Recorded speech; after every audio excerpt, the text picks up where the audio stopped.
Alright, what's up, you guys? So, we stock update. Alright, so first we're gonna start with the Nasdaq. Yesterday, I was saying that in this area right here for the Nasdaq, with the 1 hour candle, I said to pay attention to this area right here because this was your core center area for the market as we get closer to this date. Yesterday we had the Fed talking. The Fed talked 7 in the morning. He talked, and look how it stayed in the next 4 hours. After we get close to 10 o'clock, as we go to 10, we drop and we close in this lower region, right? You would then maybe panic because maybe you think he said something bad, but to me, this wasn't shit. If it was really bad, it would have started breaking 2 hours after he talked. Not just that, once it started breaking down at 8, 9 o'clock, it would have broken down, been here already, and then at 9, 10 o'clock, shoot down and a closing somewhere here, or even below this. Something hard. The fact that it just stayed here, this is your main center area, and this is your outer core that you still respect, that you still want to be inside.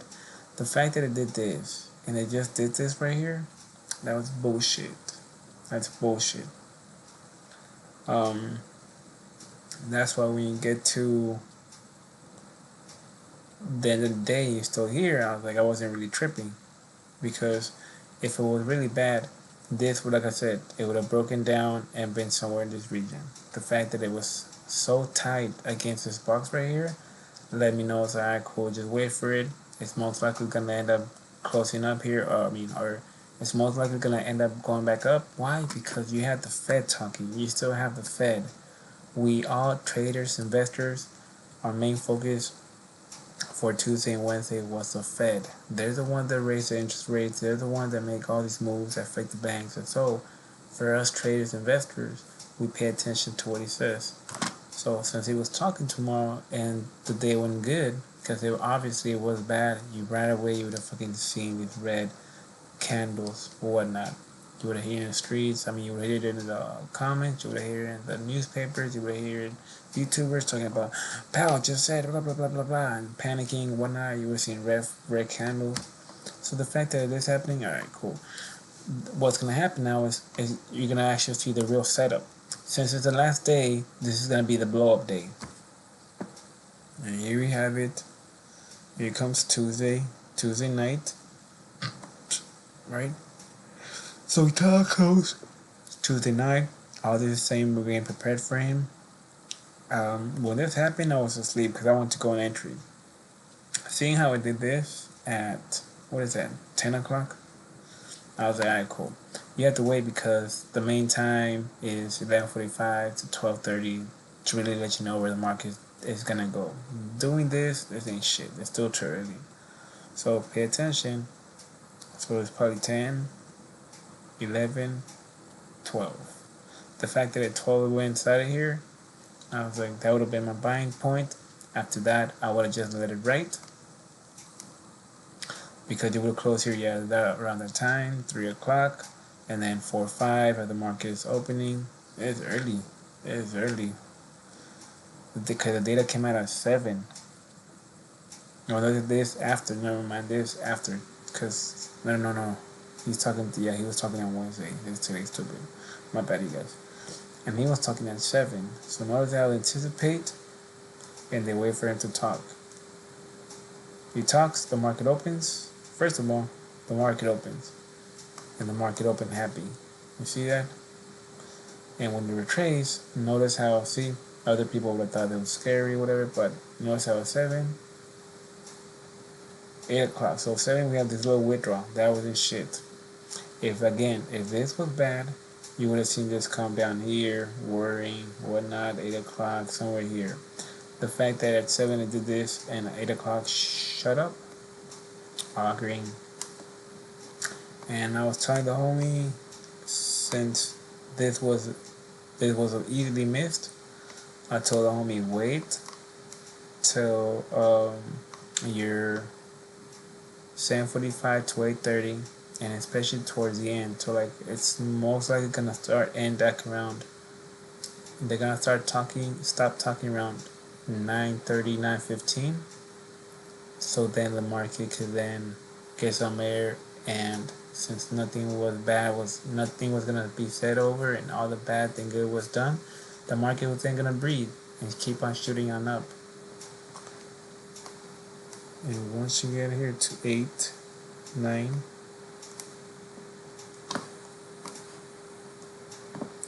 and 9:59, and that's when they closed. They closed. We closed a forward candle right here, and then they stopped talking, and we rallied up after that. And of course, we have a push on up again, 11:45, 12:30, because that's when the last move is up, and we're about to close. Because then I'll take a break. It'll pause in that area, close the day there, and then today, and that's what the day close the day here. And what I wanted was for today, I wanted it to make this a box, because it's always gonna do this. It's always after closing area, you want it to hold this box and make this your perfect pattern. If you notice, it does the same shit. The same shit right here. All these, it's typical for this shit, for the Nasdaq. And again, same time, 11:45 to 12:30. They're gonna try. You're either gonna have this come back down here, bullshit, and then go back up. Especially because think about it, we have 3 data coming out. All 3 of them, they're gonna be coming out at 5:30. That means that we'll be able to look how the bots react to the data. If you see data come out at 5:30 and it does something like this, where it doesn't have like a sharp down and it sticks there and it's just deep, not no little up and down here, especially in the box, not no up and down, oh shit. No, we want data come out and have a red and then keep it. Come at 5:30. Remember that we closed a 4 candle at 6, so that's gonna be very important. The bots, the traders, they know that this 4 candle is important to, at 6 a.m. before and the closes. So therefore, they have to make the moves before 6 a.m. because where these 4 candle closes is very important. So it's you're either gonna see at the end of around 5:45. Let's say it's 5:30. You see it do something like this, and then here comes 5:45, and then 6 o'clock, and they'll shoot close open. Even though it's an hour, I'm just saying it's a 15-minute candle. That's how it'll do. And then from there, the market will open, react to it, push it on even higher, and then from there, it'll then try to distract you, before it actually keeps continuing with the move, it'll just go up and down for a good hour and a half, and then continue with this path. So that move is normally, that bullshit normally happens between 7:45 to 8:30. Around 8:30, 8:45 is when you go for the actual real move. So again, yes, just doing what I thought I would do. Bullshit in this area right here. Try 11, maybe even 10:30, but that's too early for me, because normally it's 11:45 to 12:30. In between the time, it's gonna try to do this. If by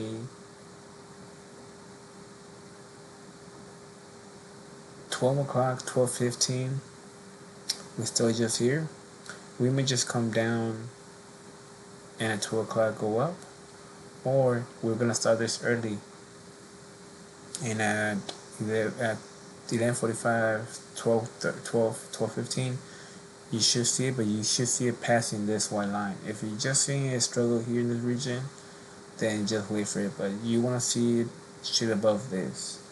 And again, since we have the data at 5:30, that means that we're gonna start making the real move at 3 or 4 o'clock. So even though we're dumping, let's say we're dumping at 3 or 4, we could be here and go back up. or again, we could just stay here this whole time and gradually start going back up and buying time here.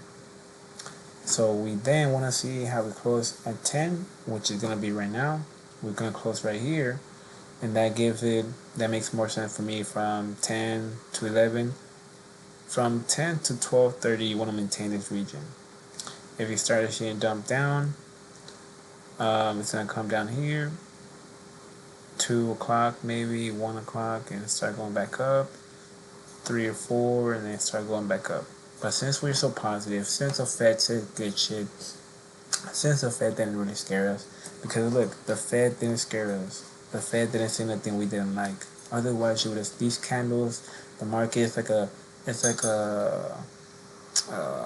heartbeat. It's like a heartbeat. Just look at a heartbeat. If we have bad news, what does the heartbeat do? It goes panicking, goes all over the place, right?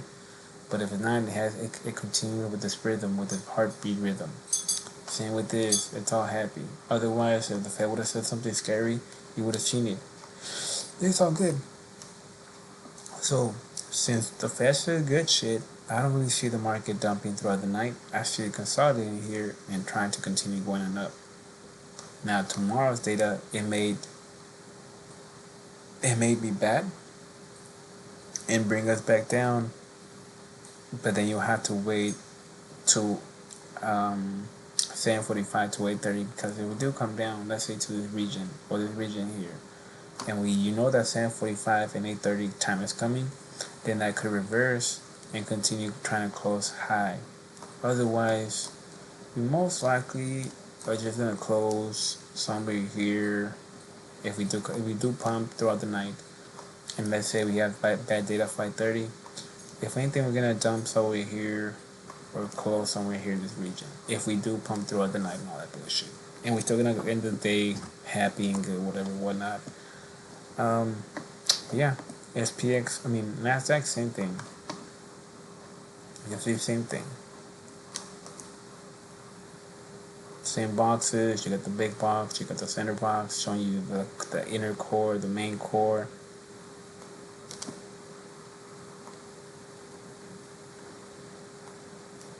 You got your red for this one, 4-hour candle. See how tight it is right here? It's my main core. You got your other red, which is just acting like a support in case we fall. It's gonna act like a support and then go back up. And then we have 3rd-hour candle, which is this one. Notice how it just maintained this area right here. So it's all bullish. It's all bullish. We're gonna close. Actually, we did. We closed here at 10. So this one turns into a red because the 4-hour candle. It's more important, more hard. Actually, yep, it's a blue. Because you got an 8-hour candle that closed, so it's even more stronger. And actually,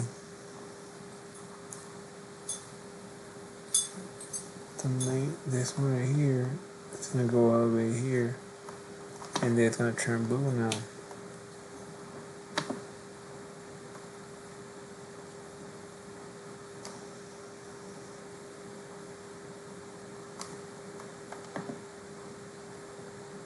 So it's all bullish. White for 1 hour. So area to pay attention to is this blue box right here. We want to hold this blue box the whole night.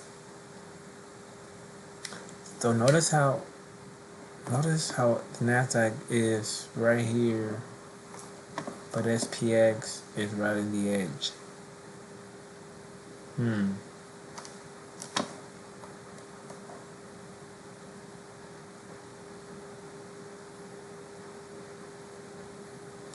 Because normally they're gonna be interesting. But anyways, see, I like going on moves when the market is dumping and there's big data tomorrow, and you know the data is coming out at 5:30, because you know at some point it's gonna start reversing, looking forward for the data. So as it's dropping, you know where it's gonna stop, especially around 3 or 4 o'clock, and then you go in for that entry. You write it out till it gets to the tip, waiting for the actual data. You take your profits and you let it do its thing, and then around 7:45 to 8:30, you then going on that after making a move and doing all that noise to then continue the ride, and then you take your profit and you go out two entries. Instead of waiting here all day in the morning, seeing if it's gonna be good or bad, and try to figure out if it's gonna go up and down or whatnot, you take advantage a day before when you know the market is happy and when you know that there's important data coming out early in the morning, and especially when it's dumping out a night before, because you know at 3 or 4 in the morning it's gonna reverse. Especially when you can see where you're was going to create some sort of resistance either here or here in this region and go back up. But that's if we were dumping throughout the night and all that shit, which I don't believe we are because of the Fed already talked those both days. You saw how those both days the market was just happy. There was no crazy dumps. There was no crazy volatile. It was just happy, happy, happy, happy, happy. All right, that's all, you guys. I'm out.